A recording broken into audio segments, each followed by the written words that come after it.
Bonjour à vous tous. Je suis très contente d'être ici aujourd'hui.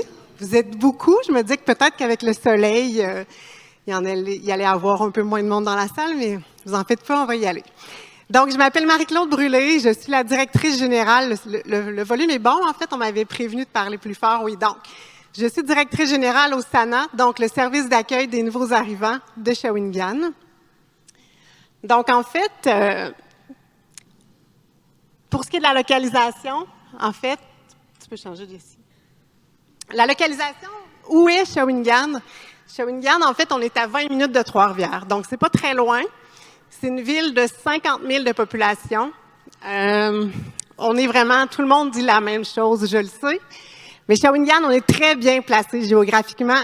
1h30 de Montréal, 1h30 de Québec, donc à mi-chemin. Donc, on est à 20 minutes de la ville de Trois-Rivières, qui compte une population de 140 000 habitants. Je vais mettre debout, finalement. Donc, le SANA, en fait, on a 4 mandats principaux. Celui d'accueillir des nouveaux arrivants. Je tiens à le préciser.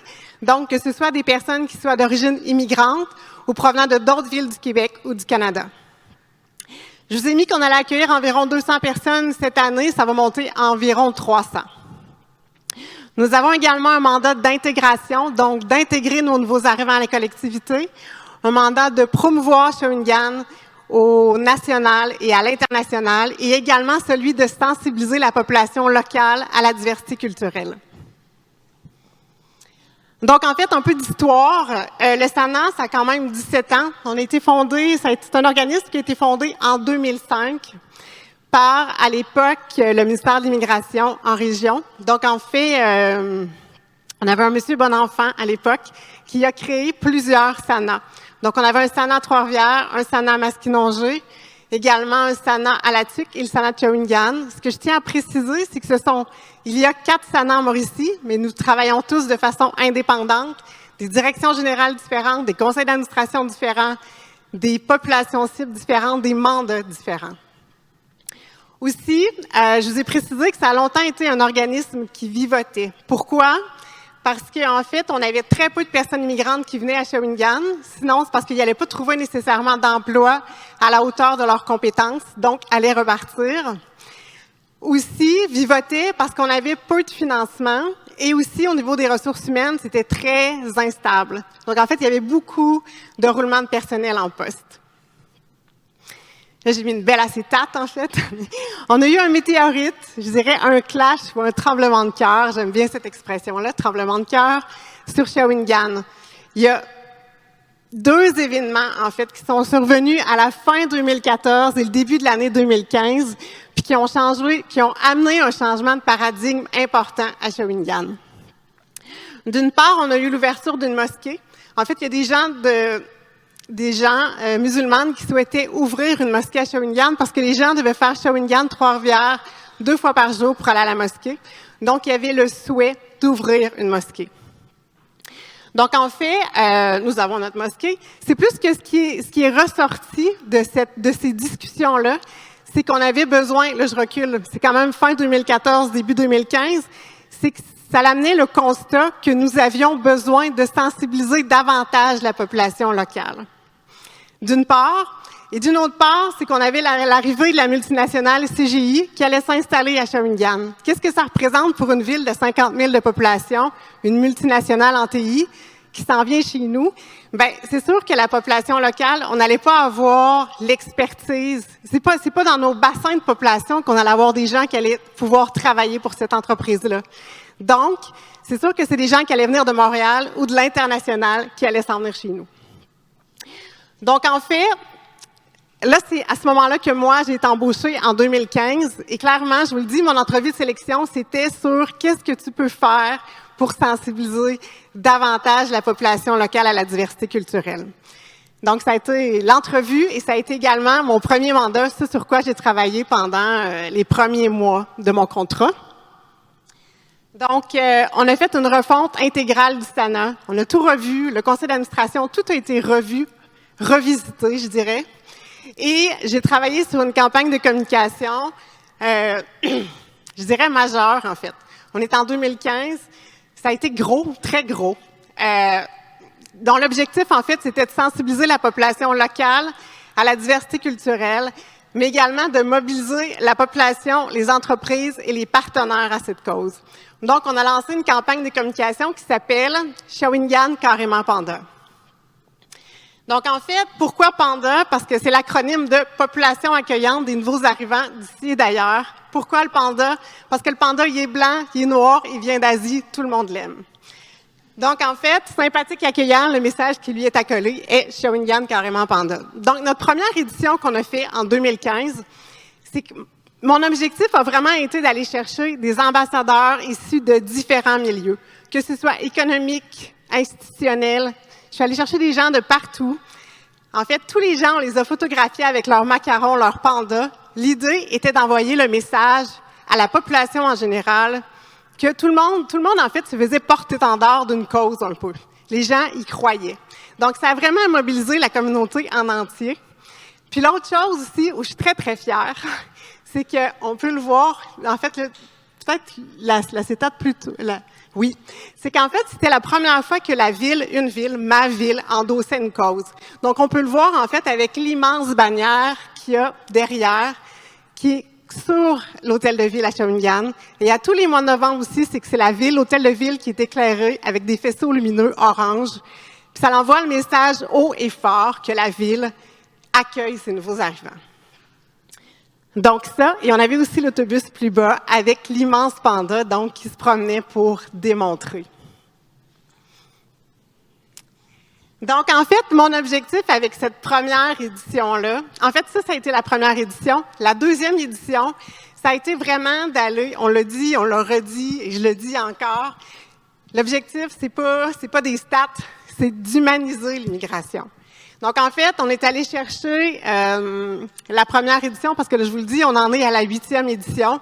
Notre première édition, notre deuxième édition a été d'aller chercher des gens, une vingtaine de personnes annuellement, pour personnaliser l'immigration, faire en sorte que les gens aient envie d'aller à leur rencontre. C'était aussi, tu sais, le discours, tu sais, c'est plate, mais souvent on l'entend, des gens qui vont entendre le discours, ils viennent nous voler nos emplois. Bien là, on n'était pas là. C'était de démontrer, en fait, toute le plus-value de l'immigration chez nous. Donc, c'était autant de faire valoir leur employeur, leur vie, pour que les gens s'attachent, la personnaliser. Aussi, ce qu'on a fait, c'est qu'on avait on a une exposition itinérante qui se promène dans différents lieux publics à Shawinigan. Donc, que ce soit l'hôtel de ville, que ce soit des commerces publics, les bibliothèques municipales, que ce soit le centre des arts, tout le monde met un peu la main à la pâte. C'est une exposition qui se promène toute l'année. Donc, ça permet aux gens vraiment de voir l'expo. Et en fait, j'avais un peu, j'ai tout le temps plein de projets, j'ai tout le temps mon équipe de travail le sait, j'ai tout le temps à cogiter plein de choses. Bien là, il y a, à la deuxième édition, c'est que je me disais, comment on peut faire pour que j'invite les gens à venir à visiter des lieux publics pour voir l'expo, mais comment je peux faire pour que l'exposition se rende à eux? Donc, en fait, ce qu'on a fait, c'est qu'on a, en fait, notre autobus de la Régie de transport en commun, c'est qu'on a placardé l'autobus avec notre exposition vivante.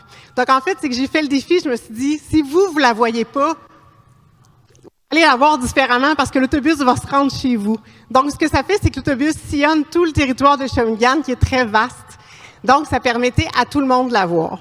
Puis, en fait, je pense que là-dessus, ça leur a remporté vraiment le pari que je m'étais fait. Parce que maintenant, vous allez à Shawinigan, les gens connaissent c'est quoi le Sana, les gens connaissent le panda. Les gens, pour nous, chez nous, maintenant, on est vraiment rendu, je dirais, à un autre niveau. Voilà. Donc, ce que ça représente, la campagne Panda, en quelques chiffres, c'est qu'on en est actuellement à la 8e édition. C'est plus de 200 personnes qui ont été vues depuis 8 ans, en fait. C'est un autobus qui est placardé, mais en fait, il y a 3 autobus au total. C'est plus de 150 000 vues et plus de 64 000 kilomètres qui sont faits, qui sont parcourus avec un autobus à chaque année. Ce que je tiens également à dire pour le ministère de l'Immigration, c'est qu'en fait, on a toujours le souci à chaque année de se dire, est-ce que c'est toujours d'actualité?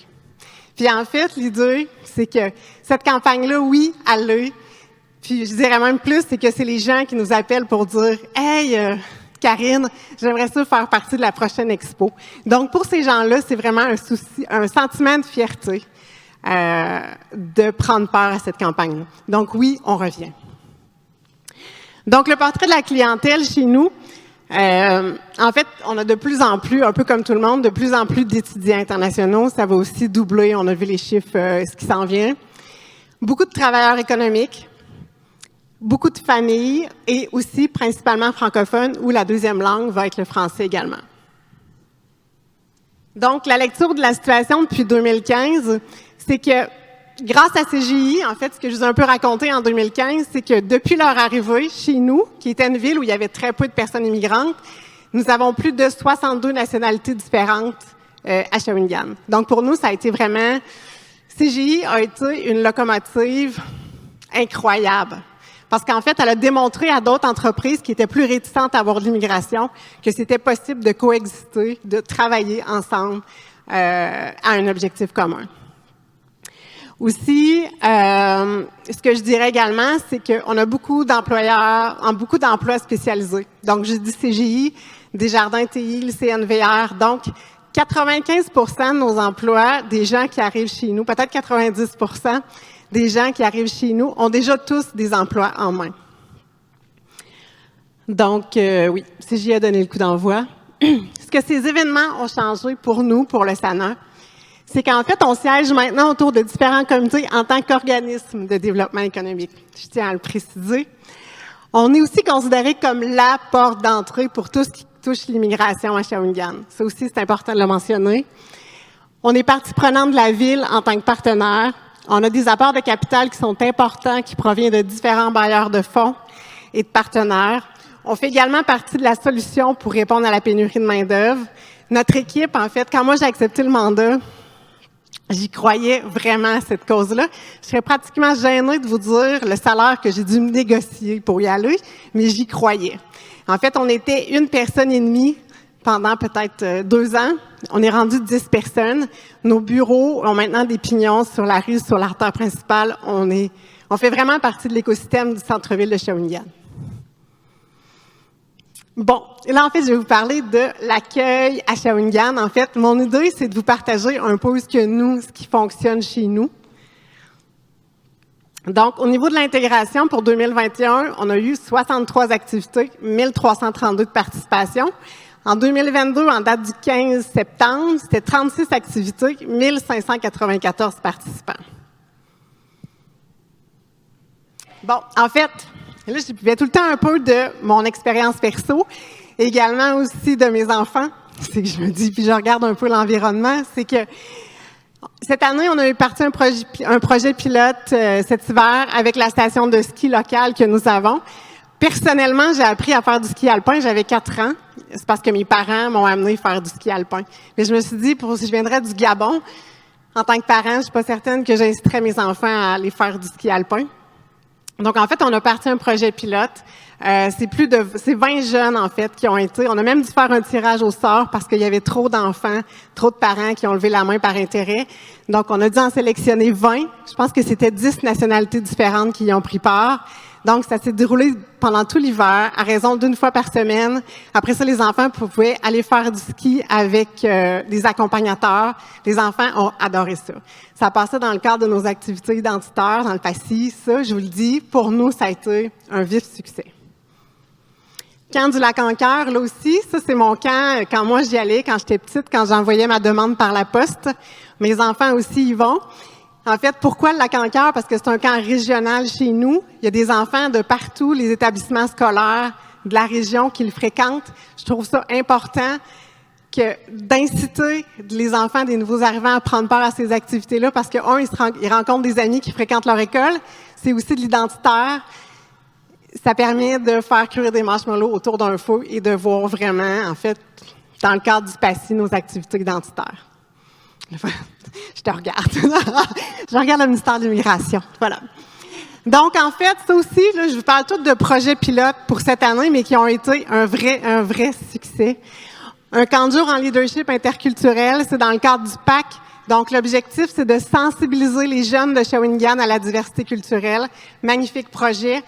Ça a été, en fait, durant la semaine de relâche, c'est un camp de jour. Également, 4 semaines durant l'été. Ça aussi, camp de jour. Magnifique projet. L'engouement était là. Des ateliers d'animation, de sensibilisation. Donc, ça aussi, très chouette. On a également voisinade. On en a parlé aussi. Les voisinades, ce sont des fêtes de quartier.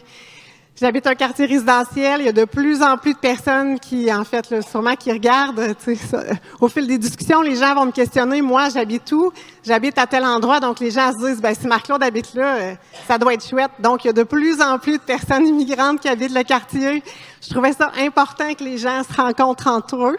Donc, en fait, on fait des voisinades, une fois par année. C'est 3 fêtes de quartier qui ont eu lieu cette année. Donc, les gens sont invités à se rencontrer. Ça aussi. Mais là, en fait, non, mais là, je dis très chouette activité, un grand succès, mais là, ça a très, très bien marché aussi. Un autre projet coup de cœur, en fait, c'est dans le cadre du PAC également. Le pic ethnique du SANA. En fait, l'objectif de ce projet-là, je vous l'ai dit plus tôt, c'est 62 nationalités différentes qui habitent Shawinigan. On a de plus en plus d'entrepreneurs, de plus en plus de restaurateurs. Donc, l'idée, ça a été un peu de faire des boîtes à lunch, des boîtes à pique-nique pour sensibiliser la population locale aux restaurateurs immigrants. On le sait, par la bouffe, ça marche, les projets.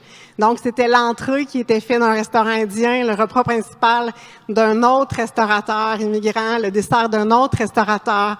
On avait 250, notre objectif, c'était 250 boîtes à pique-nique. Tout a été vendu, sold out.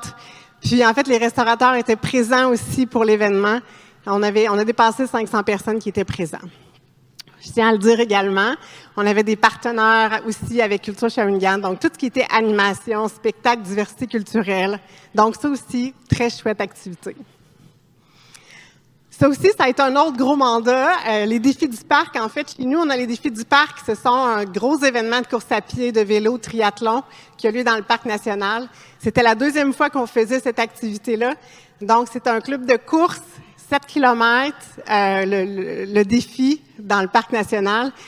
Ce qui est important de mentionner, outre le défi du 7 km, ce sont des entraînements qui ont lieu 1 fois par semaine. Donc, en fait, là, l'équipe pourrait en témoigner. Ça crée des super de beaux liens sur du long terme, des amitiés. Ça brise l'isolement social pour certaines personnes qui seraient plus seules. Donc, ça aussi, super beau projet. Réseautage, en fait, réseautage interculturel qui est devenu jumelage interculturel. Ça aussi, en fait, j'avais assisté il y a quelques années dans le cadre de l'UMQ. Il y avait le maire de Gatineau à l'époque qui avait raconté une anecdote, puis elle m'a toujours un peu marqué. C'est que le monsieur racontait qu'il était allé à un enterrement. La personne, ça faisait plus de 20 ans qu'elle habitait Gatineau. Et au salon funéraire, il y avait que des personnes immigrantes. Personne originaire de Gatineau. En fait, et lui avait dit, les gens se connaissent peu entre la population locale et nos nouveaux arrivants. Je pense que la philosophie des projets a beaucoup changé. C'est génial. Mais ça, en fait, tout ça pour vous dire, j'ai fait un peu une boucle, mais tout ça pour vous dire que le réseautage culturel, ceux qui n'ont pas encore adhéré, c'est génial. Parce que ça permet vraiment de créer des relations sur du long terme. Puis chez nous, je sais qu'il y a certains endroits où je pense qu'ils ont des problèmes au niveau du recrutement dans la communauté. Mais chez nous, je pense que c'est génial. C'est aussi beaucoup, beaucoup d'intérêt de la part de la population. Activité mensuelle, ça aussi, c'est toujours dans le cadre, ça c'est dans le cadre du PACI. Très chouette. En fait, on réalise une activité par mois. Donc, on se promène dans différents restaurants, bars, cafés de la ville. Donc, les gens, nos nouveaux arrivants, attendent toujours cette activité-là avec beaucoup d'intérêt parce que ça permet vraiment de créer des liens. Puis, on a également, on a notre apéro et on a toujours une autre activité en parallèle. Le mois passé, on est allé au rodéo dans le cadre du Festival Western de Saint-Tite. La semaine prochaine, on a un 5 à 7 avec un spectacle en partenariat avec Culture Shawinigan, qui est un spectacle de flamenco. Qu'est-ce qu'on a d'autre? Je réfléchis. En fait, on a fait du rafting. En fait, on a vraiment une programmation variée, diversifiée. Donc, oui. Mais en fait, là, j'ai pris des petites notes, juste en guise de mots de la fin.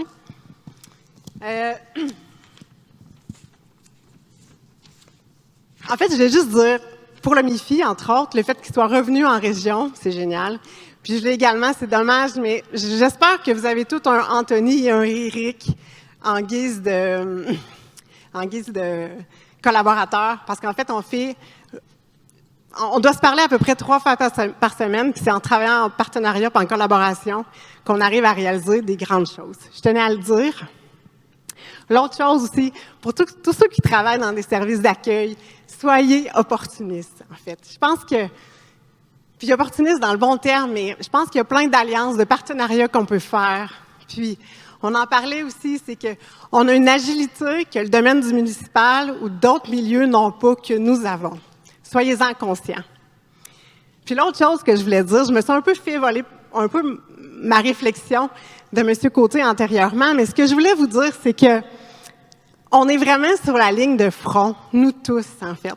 C'est grâce à nous si la province est aussi accueillante. Donc, je tiens quand même à le mentionner parce que, puis je le sais que j'ai travaillé, en fait, pour une commission scolaire, un cégep, j'ai travaillé pour un CIUS.